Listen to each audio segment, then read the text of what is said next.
All welcome back to my channel. ನಾನು Shalini. So ಇವತ್ತಿನ ವಿಡಿಯೋದಲ್ಲಿ ನಾನು ಒಂದು ಪಾಪ್ಯುಲರ್ ಆದಂಥ ಹೇರ್ ಟೂಲ್ ಬಗ್ಗೆ ಹೇಳೋಣ and let me share my thoughts ಅಂದ್ಬಿಟ್ಟು ಈ ವಿಡಿಯೋ ಮಾಡ್ತಾ ಇದ್ದೀನಿ. It's move on to the video. ನಾನು ಮಾತಾಡ್ತಿರೋದೆ ಈ ಒಂದು ಹೇರ್ ಟೂಲ್ ಬಗ್ಗೆ. ಆಲ್ಮೋಸ್ಟ್ ಎಲ್ಲರೂ ನೋಡಿರ್ತೀರಾ.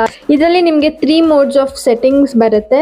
ಇಲ್ಲಿ ನೋಡಿ, ನಿಮಗೆ ಕೋಲ್ಡ್ ಸೆಟ್ಟಿಂಗ್ಸ್ ಬರಲ್ಲ, ಓನ್ಲಿ ಹಾಟ್ ಸೆಟ್ಟಿಂಗ್ಸ್. ಸೊ 1, 2, 3 ಅಂತ ಇರುತ್ತೆ. So first one slow, second one ಸ್ವಲ್ಪ ಸ್ಪೀಡ್, ಥರ್ಡ್ ಒನ್ ತುಂಬಾನೇ ಸ್ಪೀಡ್ ಆಗಿ ವರ್ಕ್ ಆಗುತ್ತೆ. So let me show the way high style hair.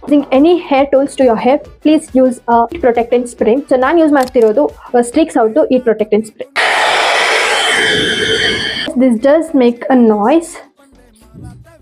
So third model use ಮಾಡ್ತೀನಿ ಬಿಕಾಸ್ ಅದೇ high speed ಆಗಿ ಚೆನ್ನಾಗಿ ವರ್ಕ್ ಆಗುತ್ತೆ. ಹಾಗಾಗಿ ಇದು ಯಾವ ಬ್ರ್ಯಾಂಡ್ ಅಂತ ಹೇಳಿಲ್ಲ ಅಲ್ವಾ. ಸೊ ಇದು ಅರ್ಬನ್ ಯೋಗ ಅವ್ರದ್ದು make me bold hot air brush. Air plus brush in one and styling ಅಂತಾನೆ ಹೇಳ್ಬೋದು. That means no struggle, no mess.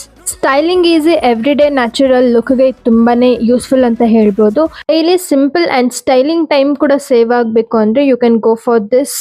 Office ready, college ready, quick outing, just plug in and done. Air smooth ಆಗುತ್ತೆ, volume natural ಆಗುತ್ತೆ and look clean and classy. ನಿಮ್ದು ಏನಾದ್ರು ನಂತರ very thick hair ಇದ್ರೆ time ಜಾಸ್ತಿ ಹಿಡಿಯುತ್ತೆ and super straight salon look ನ expect ಮಾಡಬೇಡಿ. ಬಟ್ ಡೈಲಿ ಸ್ಟೈಲಿಂಗ್ ಗೆ 10 on 10. Want easy life, daily straight and volume, less time, less effort, then you can definitely go for this hot air brush. If you helpful agidre, please make sure to like, share, comment and subscribe to my channel. And I see you in the next video.